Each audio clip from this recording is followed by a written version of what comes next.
வாழ்க வையகம், வாழ்க வையகம், வாழ்க வளமுடன். യോഗിരാജ് വേദാദ്രി മഹർഷി എഴുതിയ കർമ്മയോഗം അധ്യായം 8 ഭാഗം 2. ആത്മസാക്ഷാത്കരണത്തിൻ്റെ രാജവീതിയിലേക്കുള്ള ഇതര മാർഗമേതെന്ന് നമുക്കിനി പരിശോധിക്കാം. ധ്യാന രീതിയിലുള്ള ആത്മീയ പര്യവേഷണമാണിത്. ബുദ്ധിപരതയും ആത്മീക ത്വരയുമുള്ള സംസ്കൃതനായ മനുഷ്യന് അനുയോജ്യമായ മാർഗമത്രേ ഇത്. സ്വന്തം മനസ്സിനെ പ്രപഞ്ചബോധത്തിൻ്റെ മഹത്തിൻ്റെ അംശമാണെന്ന് തിരിച്ചറിഞ്ഞ് അതിനനുസൃതമായി സത്കർമ്മങ്ങളും പരനന്മയും അനുഷ്ഠിച്ച് ജീവിതം ഈശ്വരാർപ്പണമായി കരുതി മുന്നേറുക. ധ്യാനത്തിലൂടെയാണ് സാധകൻ തൻ്റെ ആത്മീയ സഞ്ചാരം നടത്തുന്നതും ആധ്യാത്മിക പുരോഗതി ആർജിക്കുന്നതും.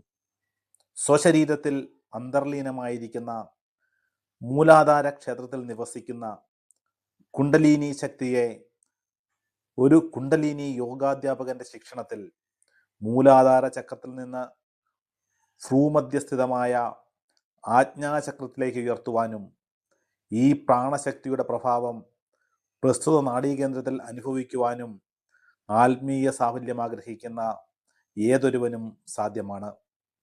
സാധകൻ പ്രാണശക്തിയെ ആജ്ഞാചക്രത്തിലേക്ക് ഉയർത്തി ദിവസവും പ്രഭാതത്തിലും സന്ധ്യയിലും 20 മിനിറ്റ് ധ്യാനം അനുഷ്ഠിക്കണം. ഈ ലളിതമായ അഭ്യാസം മനസ്സിനെ പ്രശാന്തമായ അവസ്ഥയിലേക്ക് ആനയിക്കും. പ്രാണശക്തിയുടെ സാക്ഷാത്കാരം ഇപ്രകാരം സാധ്യമാക്കപ്പെടുന്നു. ഇതാണ് ആത്മപരിജ്ഞാനത്തിലേക്കുള്ള മറ്റൊരു മാർഗം. ആജ്ഞാചക്ര ധ്യാനം പരിശീലിച്ചു കഴിഞ്ഞ സാധകനെ യോഗാധ്യാപകൻ കൂടുതൽ സൂക്ഷ്മമായ അതീന്ദ്രിയ ധ്യാന മേഖലകളിലേക്കും അവസാനം സാധകന്റെ ആത്മപ്രജ്ഞയുടെ ഉറവിടമായ നിശ്ചല സ്ഥിതികാവസ്ഥയിലേക്കും നയിക്കും. കുണ്ടലിനി ധ്യാനം സാധകനെ സർവന്തരാമിയും സർവജ്ഞനുമായ ദൈവം അഥവാ ജഗതേക സത്യമായ ബ്രഹ്മമാണ് തൻ്റെ മനസ്സിൻ്റെ ആത്മാവിൻ്റെ ഉത്ഭവസ്ഥാനമെന്ന പരമബോധത്തിലേക്ക് കൈപിടിച്ചുയർത്തും. അനന്തത തന്നെയാണ് ഈശ്വരൻ. നാം ഇനി വിശദീകരിക്കാൻ പോകുന്നത് മൂന്നാമത്തെ മാർഗമാണ്. ആത്മീയോന്നതി ആർജിച്ചിട്ടുള്ള അന്വേഷികൾക്കും ഉചിതമായ മാർഗമാണിത്. പിണ്ഡം, ഊർജം, അനന്തത എന്ന ത്രിതത്വത്തിൽ അധിഷ്ഠിതമാണ് ഈ സാധനാരീതി. ഉദാഹരണത്തിന് നമുക്ക് ഒരു ആപ്പിൾ പഴമെടുത്ത് പരിശോധിക്കാം. പ്രാഥമിക വിശകലനത്തിൽ അതൊരു പിണ്ഡമാണ്. നമുക്ക് ഈ പഴത്തെ മനസ്സുകൊണ്ട് ശിഥിലമാക്കി ധൂളി രൂപത്തിലാക്കാം. പിണ്ഡമായിരുന്ന ആപ്പിൾ വിഘടിതാവസ്ഥയിൽ ലക്ഷക്കണക്കായ ഊർജഗണങ്ങളുടെ ഒരു സംഘമായി മാറിക്കഴിഞ്ഞു. ഈ പ്രപഞ്ചത്തിൽ കാണുന്ന ഓരോ പദാർത്ഥവും ഊർജഗണങ്ങളുടെ സമ്മിശ്രമാണെന്ന തിരിച്ചറിവിലേക്ക് ഈ ആപ്പിൾ പഴത്തിൻ്റെ വിഘടനം നമ്മെ കൊണ്ടെത്തിക്കും. ചിന്തയെ നമുക്ക് കുറച്ചുകൂടി ആഴങ്ങളിലേക്ക് ഇറക്കിവിടാം. എന്താണ് ഈ ഊർജം? സ്ഥിതിക ബോധത്തിൻ്റെ ഭ്രമണാവസ്ഥയിലുള്ള അംശമാണ് ഊർജം. ഭ്രമണം ചെയ്തുകൊണ്ടിരിക്കുന്ന ഊർജത്തെ നിശ്ചലമാക്കാൻ അനുവദിച്ചാൽ അത് സ്ഥിതികാബോധാവസ്ഥയിൽ പുനർലയിക്കും. മനുഷ്യ മനസ്സിന് ബ്രഹ്മത്തിൻ്റെ സ്ഥിതിക നിശ്ചലാവസ്ഥ ശൂന്യതയായി അനുഭവപ്പെട്ടേക്കാം.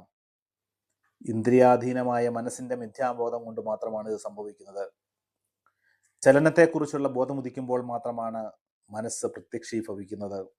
ഏത് ചലനവും സമയവും ദൂരം, ഘനം, ബലം എന്നീ ചതുർഗുണങ്ങളാൽ നിയന്ത്രിതമാണ്. ഘനവും ബലവും പരസ്പര ബന്ധിതമാണ്. കർമ്മത്തിൻ്റെ അനശ്ചൂതത്വമാണ് സമയസങ്കല്പം.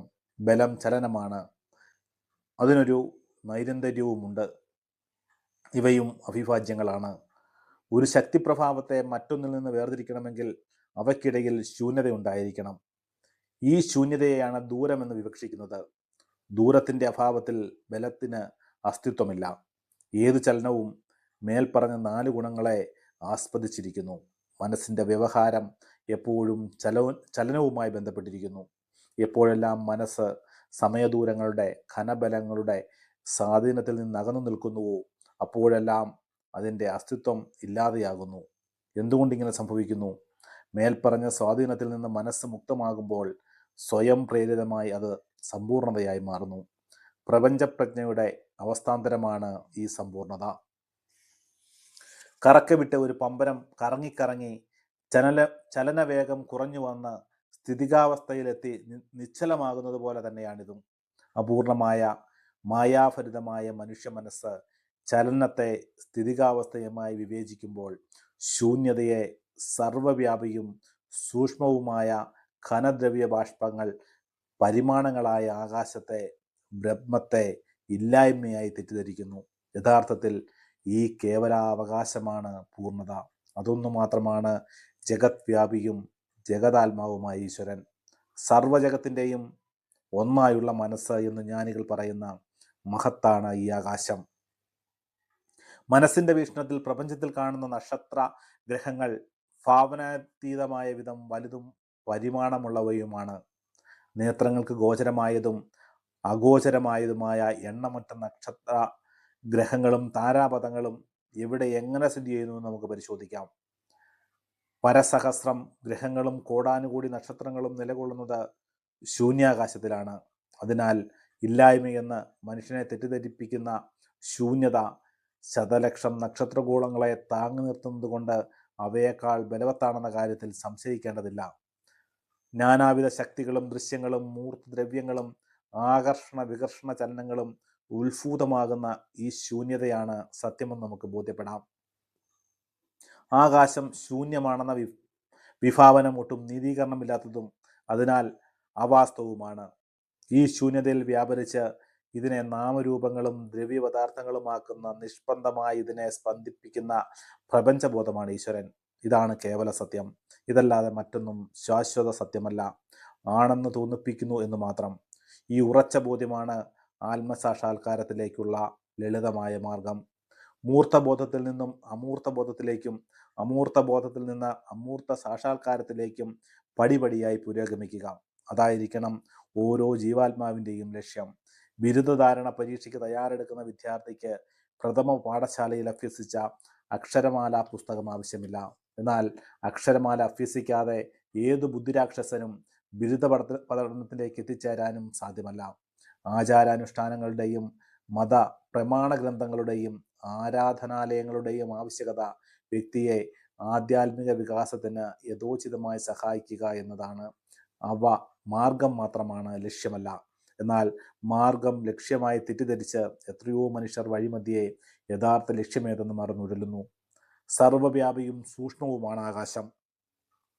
പ്രപഞ്ചപ്രജ്ഞയെന്നും നമുക്ക് ചുറ്റും കാണുന്ന ഓരോ ദ്രവ്യവും അതിൻ്റെ വിവിധ പരിണാമമാണെന്നും ഓരോ ദ്രവ്യത്തിലും സർവജ്ഞവും സർവനിലീനവുമായ ചേതന കുടികൊള്ളുന്നു എന്നുമുള്ള മഹത്തായ തിരിച്ചറിവിനെ കുറിച്ച് നാം മനസ്സിലാക്കി കഴിഞ്ഞു.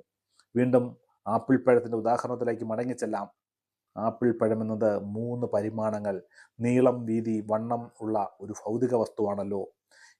ഇതേ പരിമാണങ്ങളുള്ള രൂപവും നിറവും ആകൃതിയുമുള്ള എത്രയോ ഫലങ്ങൾ, പദാർത്ഥങ്ങൾ ഈ ഭൂമുഖത്തുണ്ട്. എന്നിട്ടും ആപ്പിൾ പഴത്തെ ആപ്പിൾ പഴമായ ലോകത്തിലെ ഏത് കോണിലുമുള്ള സൂപ്പർ മാർക്കറ്റിൽ വെച്ചാലും തിരിച്ചറിയാൻ നമ്മെ പ്രാപ്തരാക്കുന്ന സവിശേഷത എന്തായിരിക്കും? ഏത് ആപ്പിൾ പഴവും അതിന് സ്വായത്തക്കമായ നിശ്ചിതമായ സ്വഭാവ ഗുണം ഉള്ളത് കൊണ്ടാണിത്. ഈ പഴത്തിന് ഈ പ്രത്യേക സ്വഭാവ ഗുണം എങ്ങനെ കൈവന്നു? അതൊരു നീണ്ട ചരിത്രമാണ്. പ്രപഞ്ചത്തിലെ പരിണാമ ശൃംഖലയിൽ ഒരു കണ്ണിയായി ഒരു ആപ്പിൾ പഴം ഉരുത്തിരിഞ്ഞു വന്നു. ദശലക്ഷക്കണക്കിന് വർഷങ്ങളിലെ പരിണാമ പ്രക്രിയയുടെ ചരിത്ര പശ്ചാത്തലമാണ് നാം പരിശോധിച്ചു കൊണ്ടിരിക്കുന്നത്. ആപ്പിൾ പഴത്തിൻ്റെ പരിണാമത്തിൻ്റെ നാൾവഴിയിലൂടെ നാം പുറകോട്ട് നടന്നാൽ ലക്ഷോപലക്ഷം വർഷങ്ങൾക്ക് മുമ്പ് തുടങ്ങിയ സസ്യജാലത്തിൻ്റെ വംശപാരമ്പര്യത്തിൻ്റെ ആദ്യത്തെ നാഴികക്കല്ലിലും അതിൽ നിന്നും പുറകോട്ട് കോശങ്ങളിലേക്കും പരമാണുക്കളിലേക്കും ഊർജ്ജകണങ്ങളിലേക്കും അവസാനം സ്ഥിതികാവസ്ഥയിലേക്കും നാം ചെന്നെത്തും. ആപ്പിൾ പഴത്തിൻ്റെ സ്വഭാവവിശേഷം അത് കടന്നു പോന്ന പരിണാമത്തിൻ്റെ നീണ്ട ചരിത്രം നമുക്ക് പറഞ്ഞു തരും. മേൽ പറഞ്ഞതുപോലെ പ്രപഞ്ചത്തിലുള്ള ഓരോ പദാർത്ഥത്തിനും പരിണാമ പ്രവർത്തനത്തിലൂടെ സമാർജിച്ച പ്രത്യേക സ്വഭാവ വൈശിഷ്ട്യമുണ്ട്. പദാർത്ഥത്തിന് 3 പരിമാണങ്ങൾക്കുപരി 4മതൊരു മാനം കൂടിയുണ്ട്. 4മത്തെ അളവുകോലത്രേ അതിൻ്റെ നിസ്സർഗ സ്വഭാവം. നിസ്സർഗ സ്വഭാവത്തിൻ്റെ ഉത്ഭവ കേന്ദ്രവും പ്രപഞ്ചബോധമല്ലാതെ മറ്റൊന്നുമല്ല. ഇങ്ങനെ നോക്കുമ്പോൾ ഏത് പിണ്ഡത്തിൻ്റെയും ദ്രവ്യരൂപത്തിൻ്റെയും സർവ്വതിൻ്റെയും മൗലികവും ആദിമവുമായ അവസ്ഥ പരമാത്മാവാണെന്ന് കാണാം. ഈ ജഗത് ജ്യോതിസ് അല്ലെങ്കിൽ പ്രപഞ്ചപ്രജ്ഞ ഏത് നാമരൂപ ജഡപദാർത്ഥത്തിൻ്റെ ഉള്ളിലും ഊർജകണമായി അനുകരണീയത, കൃത്യത, യഥാക്രമത്വം എന്നീ ത്രിഗുണങ്ങളായി പരിലസിക്കുന്നു. പദാർത്ഥത്തിൻ്റെ ഗുണവിശേഷങ്ങൾ എടുത്തു കഴിഞ്ഞാൽ ജഗത്താകെ ഒറ്റ വസ്തുവാണ്. ഏകം സർവം. ഞാൻ, നിങ്ങൾ, അവൻ, അവൾ, അത്, ഇത്, പ്രകൃതി, ഈശ്വരൻ എന്നീ വിവിധ തത്വങ്ങൾ അതോടെ ഇല്ലാതാകും. എല്ലാം ഒരേ അഖണ്ഡ സത് സ്വത്തു. ഇതിൽ നിന്നാണ് നാമരൂപങ്ങളും ജഡപദാർത്ഥങ്ങളുമെല്ലാം ഉദയം കൊണ്ടിട്ടുള്ളത്.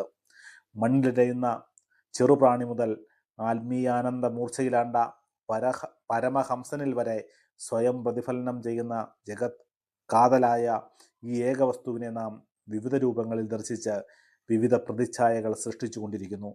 കണ്ണാടിയുടെ പ്രതലത്തിൻ്റെ ശുചിത്വമനുസരിച്ച് പ്രതിബിംബം തെളിഞ്ഞോ മങ്ങിയോ ഇരിക്കും. ഈ ജഗത്ത് മുഴുവൻ പരമാത്മാവിൻ്റെ പ്രതിബിംബമാണ്. ഈ ആത്മമഹിമ പരം ജ്യോതിസ് ജീവജാലങ്ങളിൽ ജീവാത്മാവായി അവബോധ ആത്മക ശക്തിയായി വർത്തിക്കുന്നു. ആറാമിന്ദ്രിയം കൈമുതലായുള്ള മനുഷ്യനിൽ പ്രപഞ്ചം മഹസ് ഏറ്റവും പ്രബലമായി വിളങ്ങുന്നു. സ്വന്തം ആത്മാവിനെ മനസ്സ്, പ്രാണൻ, അനന്തത എന്നീ 3 പരിപ്രേക്ഷ്യങ്ങളുടെ വീക്ഷിക്കുവാൻ മനുഷ്യനെ പ്രാപ്തനാക്കുന്നു. അന്വേഷകന്റെ ഭാവത്തിൽ മനുഷ്യൻ ഈശ്വരീയത്തെ തേടി പ്രപഞ്ചം മുഴുവൻ അലഞ്ഞു നടക്കുന്നു. തന്നിൽ നിന്നും പുറത്താണ് അന്വേഷണമെല്ലാം നടത്തുന്നത്. തന്നിലുള്ളതിനെ പ്രതി നഗരങ്ങളിലും ഗ്രാമങ്ങളിലും നദീതടങ്ങളിലും പർവ്വത സാനുക്കളിലും തീർത്ഥകേന്ദ്രങ്ങളിലും അലഞ്ഞു നടന്ന അവസാനം പുറപ്പെട്ട സ്ഥലത്ത് തന്നെ തിരിച്ചെത്തുന്നു. ദേവനായും ദേവദേവനായും പ്രപഞ്ച ഭരണകർത്താവായും അന്ത്യവിധി നടത്തുന്ന നീതിപതിയായും സർവ്വനിയന്താവായ മൂർത്തമെന്നും അമൂർത്തമെന്നും കരുതി ആരാധിച്ചു പോന്ന കാലങ്ങളായി അന്വേഷിച്ചലഞ്ഞ ഈ ഈശ്വരൻ സ്വന്തം ആത്മാവല്ലാതെ മറ്റൊന്നുമല്ലെന്ന് സാധകൻ തിരിച്ചറിയുന്നു. ഭേദബുദ്ധികൾ അതോടെ അകലുന്നു. സോഹം സോഹം, അത് ഞാനാകുന്നു. ഭാവനകൾക്കെല്ലാം അതീതമായ ഭാവനയായി, എല്ലാറ്റിനും സമാനവും എന്നാൽ അസമാനവുമായി, എല്ലാറ്റിനും പ്രമേയമായി എന്നാൽ അപ്രമേയതയായി, നമ്മുടെ ജീവിതാത്മസത്തയുടെ സാരമായി എന്നാൽ സമ്പൂർണതയായി, പ്രതിബിംബവും അതേസമയം ദൃശ്യരഹിതവുമായി, സ്ഥൂലവും ഒരേ സമയം സൂക്ഷ്മവുമായി ഈ ബ്രഹ്മം ലാലസിക്കുന്നു. സ്വയം ആവിഷ്കരിക്കുകയും സ്വയം വിലയിക്കുകയും സ്വയം ആവിഷ്കരിക്കുകയും ചെയ്യുന്ന അനന്തമായ പ്രപഞ്ചസത്ത തത്വമസി, അതു നീയാകുന്നു. അത് നീ മാത്രമാകുന്നു.